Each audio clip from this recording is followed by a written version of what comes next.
Hello everyone, welcome back to the channel to our new blog. মানা ইউটিউবারের নতুন একটি ব্লগে তোমাদের সবাইকে ওয়েলকাম। আর কি বলবো এখন, গুড আফটারনুন। কারণ সময় না, ঘড়ির ডাইরেকশন চেঞ্জ হয়ে গেছে, মানে ঘড়ির জায়গাটাই পুরো বদল হয়ে গেছে। এখন বাজে 3:30। তো এখন থেকে ব্লগ স্টার্ট করার একটা কারণ হচ্ছে যে সকালবেলা থেকে বিজি ছিলাম, মানে যেহেতু মিস্ত্রির কাজ অলমোস্ট কমপ্লিট, তো তার জন্য অনেকগুলো জিনিস ধোয়া মোছা হ্যান ত্যান এগুলো করে রাখতে হচ্ছে। আর আমি বলতেই পারো যে কাজ করছো তো ভালোই, আমাদের সাথে কেন শেয়ার করছো না, কিন্তু আমি যে ক্যামেরাটা স্ট্যান্ড করবো সেরকম একটা জায়গা নেই। সব তো জিনিস এদিক ওদিক, এবার যদি পড়ে যায় তখন কি হবে। আর এই দেখো, এই গুঁড়ো সিঁদুর পড়লে এরকম সারা মাথা হয়ে যায়। স্যান্ডি বলছিল তুই কী করেছিস, আজ আমার ভাল লাগে নতুন বউয়ের মতো এরকম সারা কপালে সিঁদুর। আরে ঘামে গো হয়ে যায়। তো যাই হোক, দুপুরবেলা আজকে রান্না হয়েছিল পাতলা করে জিরে আদা আর কাঁচা লঙ্কা বাটা দিয়ে ডাঁটা পটল আলু দিয়ে মাছের ঝোল পেটি। খুব সুন্দর ঝোলটা হয়েছিল, ভাত আর আমের টক, ব্যাস এই দিয়ে আজকে অনেকটা ভাত খেয়ে নিয়েছি। তার কারণ খিদেও পেয়েছিল, তো তার জন্য ভাত টাত খেয়ে এই জাস্ট কিচেন পুরো ক্লিন করে, রান্না করেছিলেন শাশুড়ি মা আর কিচেনটা ক্লিন আমি করলাম। পুরো কিচেন ক্লিন করে বাসন টাসনগুলো সব মোটামুটি যেগুলো যা ছিল সব গুছিয়ে টুছিয়ে রেখে এসে গ্যাস ট্যাস সব পরিষ্কার করলাম, করে এই জাস্ট বেডরুমে এলাম। আর আমাদের মিস্ত্রি দাদা এলেন এখন, কারণ আজকে সকাল থেকে আসেনি। তো আসেনি তার কারণ হচ্ছে বেশি কাজ নেই, জাস্ট টাচ আপ দেবে তাহলেই সে কমপ্লিট হয়ে যাবে। তো তার জন্য বলেই গেছিলাম যে আজ মানে 3টের সময় আসবে। তো এত যে পাংচুয়াল সেটা জানতাম না, আমি জানতাম আমি একাই পাংচুয়াল। তারপরে হচ্ছে তোমার, তো এখন এসেছে, এসে মোটামুটি যেগুলো বাকি আছে সেই কাজগুলো করছে। আর না, দেখা যাচ্ছে না, আমি ভাবছিলাম হয়তো স্যান্ডিকে দেখা যাচ্ছে। ওকে দেখাবো কি, বাড়িতে থাকলে গরমকালে ও সালমান খান হয়ে ঘুরে বেড়ায়, মানে খালি গায়ে ঘুরে বেড়ায়, তো তার জন্য ক্যামেরার সামনে আসবে না। ও এক সাইড হয়ে যায় আর আমি এক সাইড হয়ে ব্লগ করি। আমাদের ঘরটার অবস্থা প্রচণ্ড খারাপ, মানে শাশুড়ি মায়ের ঘরটা তাও ঠিকঠাক হয়েছে, কিন্তু আমাদের ঘর আর আমাদের ডাইনিং প্লেসের অবস্থা পুরোপুরি খারাপ। খারাপ তো খারাপ, সেটা নিয়ে যতবার বলবো তত বেশি আর কি মানে নিজেরই ভালো লাগবে না, মুড নষ্ট হয়ে যাবে। আর আজকে সব থেকে বেশি গরম মনে হচ্ছে, মানে ফিল করতে পারছি, সবারই মনে হচ্ছে যে আজকে সব থেকে বেশি গরম। তো তার জন্য আর কি ভালো লাগছে না কিছু। তো আজকে এত গরম যে সকাল থেকে কিচ্ছু করতে ইচ্ছা করছে না। আমরা খালি বাতাসা জল, রাসনা, লেবু জল এই সব করে করে খাচ্ছি, কাজ করছি আর খাচ্ছি। তো যাই হোক, এখন আর শোবো টোবো না, এত গরম। আর দুপুরবেলায় এসিও আর অন করছি না, ভালো লাগছে না, কারণ ভালো করে শুতে পারছি না, বসতে পারছি না, আমি বারবার বেরোচ্ছি। ওইভাবে এসি অন করে লাভ নেই, বেকার সব ঠান্ডাগুলো বেরিয়ে যাচ্ছে। তো এখন এইভাবেই থাকবো। নেক্সট কী প্ল্যান কিছু জানি না। আজকে কোনো প্ল্যান নেই সারা দিনের, অথচ কাজ হয়ে যাচ্ছে। দেখা যাক কী করি না করি, সবই তোমাদের সাথে শেয়ার করব। সকালবেলা অনেকগুলো কাজ করেছি, শেয়ার করতে পারিনি, তোমাদের সাথে শেয়ার করতে পারিনি। তার বড় কারণ হলো যে বললামই, মোবাইলটা কোথায় স্ট্যান্ড করবো, মানে ট্রাইপডটা কোথায় রাখবো সেটা বুঝে উঠতে পারছিলাম না, পড়ে গেলেই সব শেষ। যাই হোক, চলো।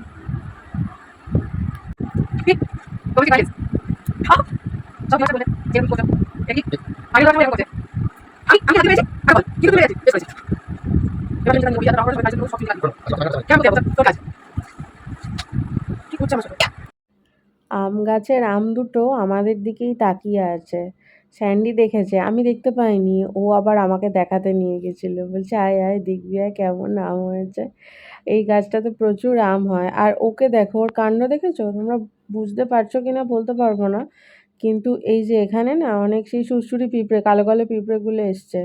আর ও তার জন্য বিস্কিট গুঁড়ো করে করে দিচ্ছে, বলছে ওরা শীতকালের জন্য ওদের খাবার প্রিজার্ভ করছে, তো তার জন্য আমি ওদেরকে বিস্কিট দিই, ওরা নিয়ে যাবে।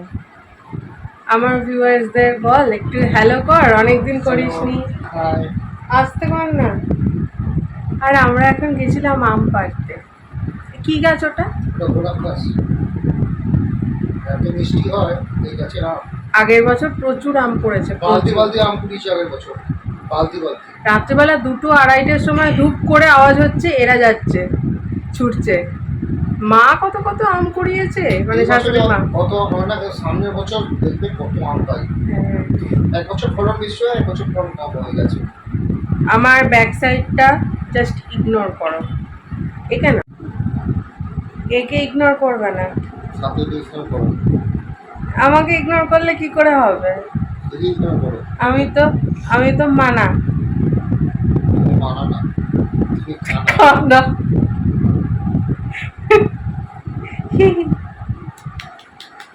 কি গরম বলছে, এসি চালাতে।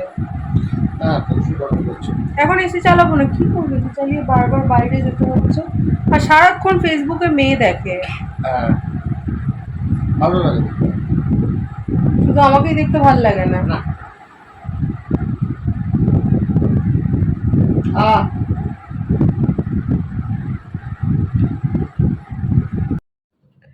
আর আমাদের যা টুকটাক মতো বাইরে জিনিসপত্র ছিল সেগুলো সবই নিয়ে চলে যাওয়া হয়েছে, মানে যেহেতু আউটসাইডে জিনিসগুলো রাখা আছে, তো সেগুলো নিয়ে চলে যাওয়ার পর সুইপারকে দিয়ে আর কি ক্লিন করানো হয়, বাট সেটা তো নেক্সট দিন।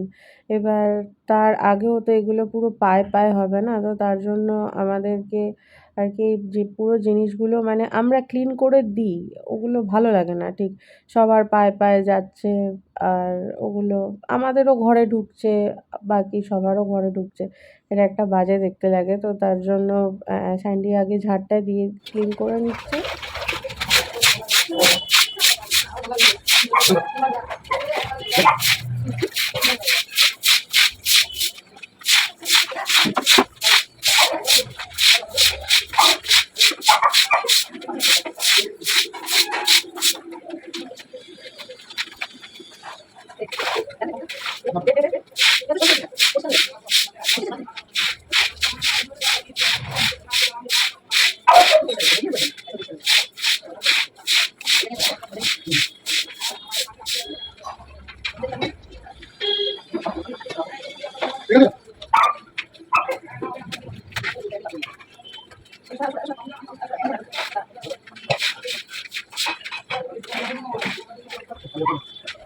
সময় লাগবে।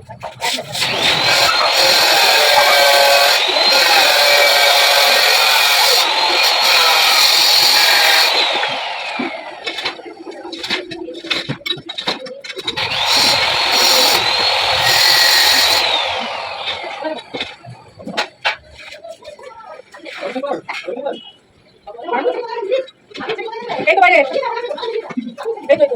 হবে।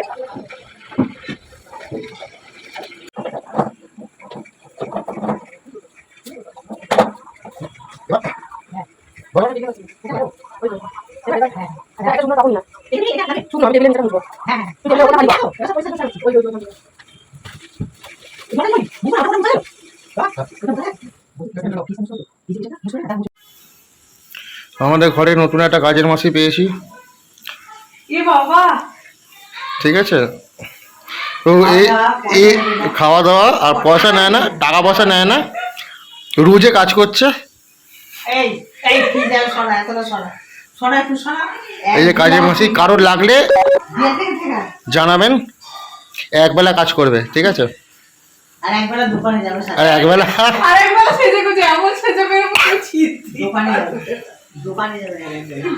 এই হচ্ছে আমাদের কাজের মাসি।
তাহলে চলো ভিডিওটা আজকের মতো এখানেই শেষ করছি। দেখা হচ্ছে নেক্সট একটা ভিডিওতে।